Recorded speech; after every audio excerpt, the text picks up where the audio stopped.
Hi everyone, आज ये 1 अप्रैल 2026 के इम्पोर्टेंट करंट अफेयर को डिस्कस करते हैं। So let's get started without any further delay. प्रश्न संख्या 1 से स्टार्ट करते हैं। नागोया प्रोटोकॉल के तहत अंतर्राष्ट्रीय अनुपालन प्रमाण पत्र जारी करने में भारत का कौन सा स्थान है? तो भारत पहले स्थान पे है। नागोया प्रोटोकॉल की बात करते हैं तो इसका संबंध जैव विविधता, जिसको बायोडाइवर्सिटी बोलते हैं। विश्व के कुल प्रमाण पत्रों का 56.63% अकेले भारत ने जारी किया है। भारत में जैव विविधता अधिनियम 2002 भी है। विश्व जैव विविधता दिवस की बात करते हैं तो 22 मई को मनाया जाता है, तो ये भी आपको ध्यान में रखना है।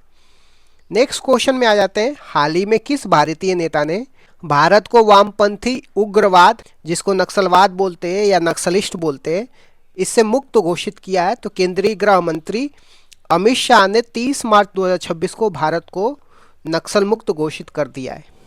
नक्सलवाद की शुरुआत की बात करते हैं तो 1967 में पश्चिम बंगाल के नक्सलवाड़ी स्थान से हुई थी। नक्सलवाद को नक्सलिस्ट बोलते हैं और इससे प्रभावित क्षेत्रों को रेड कॉरिडोर कहा जाता है, जिसमें छत्तीसगढ़, उड़ीसा, तेलंगाना, महाराष्ट्र जैसे राज्य शामिल है। नेक्स्ट क्वेश्चन में आते हैं। सेलेस्टेस मिशन का संबंध किससे है, जिसे हाल ही में ईएसए ने लॉन्च किया है? तो इसका संबंध नेविगेशन सिस्टम को बेहतर करने से है। इसे यूरोपियन स्पेस एजेंसी ने न्यूजीलैंड के रॉकेट लैब के माध्यम से लॉन्च किया है। नेविगेशन प्रणाली की बात करते हैं तो यूएसए के नेविगेशन प्रणाली को जीपीएस बोलते हैं, और ग्लोनास रूस की नेविगेशन प्रणाली को बोलते हैं, बादियू चीन की नेविगेशन प्रणाली को बोला जाता है, और भारत की नेविगेशन प्रणाली का नाम नाविक है, तो ये भी आपको ध्यान में रखना है। नेक्स्ट क्वेश्चन में आते हैं। भारत का पहला गहरे समुद्री जीवों का राष्ट्रीय भंडार कहाँ पे नामित किया गया है? केरल के कोच्चि स्थित भावसागर केंद्र को गहरे समुद्री जीवों का राष्ट्रीय भंडार नामित किया गया है। यह पृथ्वी विज्ञान मंत्रालय के अंतर्गत आता है और इसे नेशनल रिपोजिटरी भी कहा जाता है। कोच्चि को अरब सागर की रानी भी कहा जाता है, तो ये भी आपको ध्यान में रखना है। नेक्स्ट क्वेश्चन में आते हैं। अरुंधति राय को हाल ही में किस अंतर्राष्ट्रीय पुरस्कार से सम्मानित किया गया है? यूएसए के national book critics circle award से अरुंधति राय को हाल ही में सम्मानित किया गया है। उन्हें उनके उपन्यास Mother Mary comes to me के लिए यह सम्मान मिला है। अरुंधति राय की बात करते हैं तो अरुंधति राय बुकर पुरस्कार 1997 पाने वाली पहली भारतीय महिला थी और उनके उपन्यास का नाम the God of the small thing था। नेक्स्ट क्वेश्चन में आते हैं। किस महारत्न कंपनी ने दमन अपसाइड डेवलपमेंट प्रोजेक्ट से गैस मोनेटाइजेशन शुरू किया है? तो ओएनजीसी ने किया है। यह प्रोजेक्ट अरब सागर में स्थित है। ओएनजीसी की बात करते हैं तो ओएनजीसी की स्थापना 1956 में हुई थी और यह भारत के कच्चे तेल का 70% उत्पादन करती है। अगले प्रश्न पे आते हैं। प्रधानमंत्री मोदी ने केयन सेमीकंडक्टर OS80 प्लांट का उद्घाटन कहाँ पे किया है? तो सानंद, गुजरात में किया है। यह 3300 करोड़ की परियोजना है जो प्रतिदिन 60 लाख चिप्स बनाएंगी। इन चिप्स का निर्यात अमेरिका की सिलिकॉन वैली में किया जाएगा, तो ये भी आपको ध्यान में रखना है। नेक्स्ट क्वेश्चन में आते हैं। हाल ही में किस देश के पूर्व राष्ट्रपति चंद्रिका प्रसाद संतोखी का निधन हो गया है? यह सूरीनाम के पूर्व राष्ट्रपति थे। सूरीनाम की बात करते हैं तो दक्षिण अमेरिका महाद्वीप में स्थित है और इसकी राजधानी पैरामरीवो है। नेक्स्ट क्वेश्चन में आते हैं। भारतीय नौसेना में शामिल चौथा और अंतिम सर्वे वेसल्स कौन सा है? तो इसका नाम संतोषधक है। इसके निर्माण की बात करते हैं। GRSC कोलकाता में किया गया था। इससे पहले के 3 सर्वे वेसल का नाम भी आपको ध्यान में रखना है, जिसका नाम संध्याक है, निर्देशक और इशक है। नेक्स्ट क्वेश्चन में आते हैं। इंडिया स्किल नेशनल कंपटीशन 25-26 का आयोजन कहाँ पे शुरू हुआ है? तो ग्रेटर नोएडा में शुरू हुआ है। इसे कौशल और उद्यमिता मंत्रालय द्वारा आयोजित किया गया है और इसे कौशल का ओलंपिक कहा जाता है। नेक्स्ट क्वेश्चन में आते हैं। वियतनाम की राजधानी हनोई में कोविड-19 के किस नए वेरिएंट के मामले दर्ज किए गए हैं? BA.3.2 वेरिएंट जो कोविड-19 का नया वेरिएंट है, इसको अभी वियतनाम की राजधानी हनोई में नए मामले दर्ज किए गए हैं। तो इस तरीके से मैंने कुछ इंपॉर्टेंट करंट अफेयर को डिस्कस कर दिया। Thank you so much guys. Keep loving, keep supporting. Bye bye, see you. CMS COP15 का आयोजन कहाँ और किसकी मेजबानी में संपन्न हुआ? इसका आयोजन की बात करते हैं तो ब्राजील के कैंपो ग्रांडे में हुआ है। CMS का अर्थ क्या होता है? CMS का अर्थ कन्वेंशन ऑन माइग्रेटरी स्पीसीज होता है, जो प्रवासी प्रजातियों का कन्वेंशन है। इसमें 40 माइग्रेटरी स्पीसीज को संरक्षित सूची में शामिल किया गया है। 188 जो पूरी तरह से विलुप्त होने के कगार वाली प्रजातियां हैं, इनको नोट किया गया है। पिछली बैठक की बात करते हैं तो conference of party COP 14 Uzbekistan में हुई थी। COP 13 की बात करते हैं तो गांधीनगर गुजरात में हुई थी 2020 में, तो ये भी आपको ध्यान में रखना है। कॉन्फ्रेंस ऑफ पार्टी दो टाइप्स के होते हैं, एक तो माइग्रेटरी स्पीसीज के लिए और दूसरा किसके लिए, क्लाइमेट चेंज के लिए। क्लाइमेट चेंज की कॉन्फ्रेंस ऑफ पार्टी की बात करते हैं तो last time COP 30 Belem Brazil में हुआ था। COP फर्स्ट कब हुआ था, क्लाइमेट चेंज का conference of party first Berlin में हुआ था 1995 में।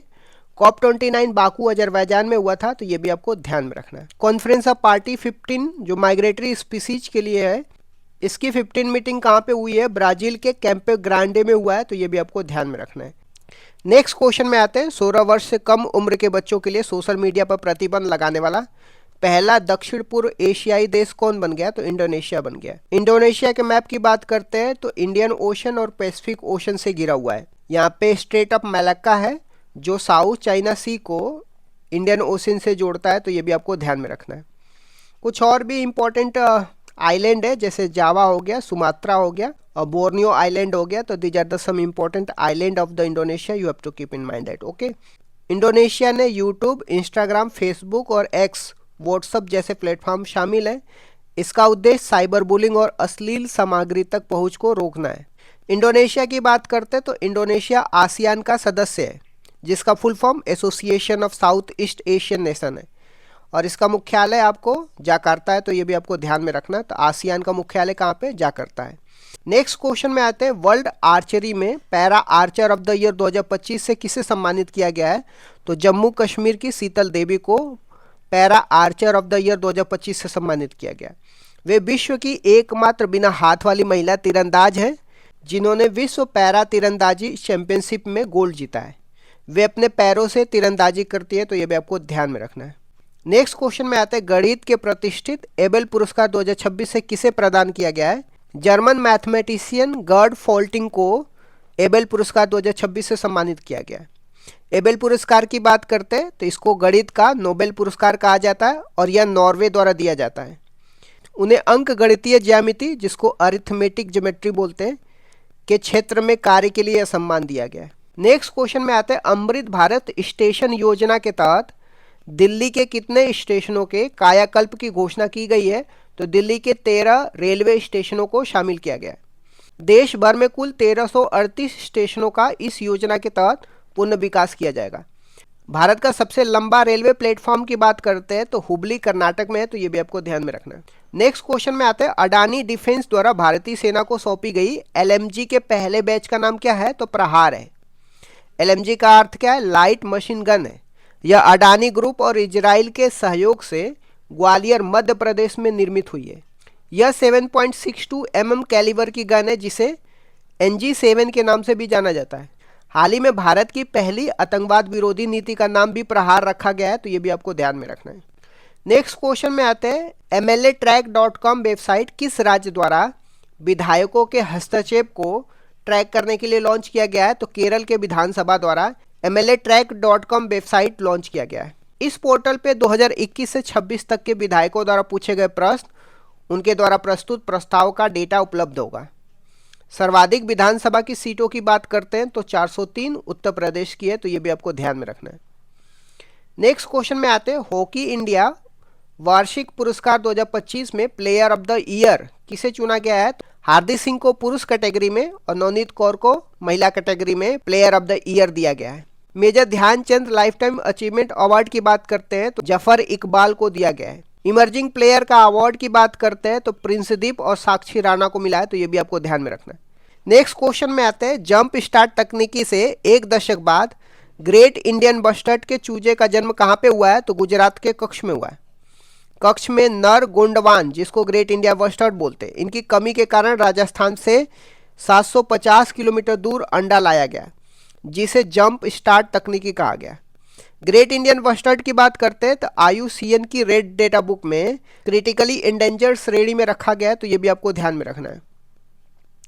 नेक्स्ट क्वेश्चन में आते हैं, PM मोदी ने गुजरात में किस संग्रहालय का उद्घाटन करने की घोषणा की है, तो सम्राट संपत्ति संग्रहालय जो गांधीनगर में है, इसकी घोषणा PM मोदी ने करी है। यह जैन धर्म से संबंधित है और भगवान महावीर जन्म कल्याणकर दिवस के अवसर पर शुरू किया गया है। सम्राट संप्रति की बात करते हैं तो सम्राट अशोक के पोते और जैन धर्म के अनुयायी थे। नेक्स्ट क्वेश्चन में आते हैं, जल जीवन मिशन 2.0 के तहत सुधारों पर समझौता करने वाला 12वां राज्य कौन है? तो मेघालय बन गया है। इस तरीके से मैंने कुछ इंपॉर्टेंट करंट अफेयर को डिस्कस कर दिया। Thank you so much guys, keep loving, keep supporting, bye bye, see you.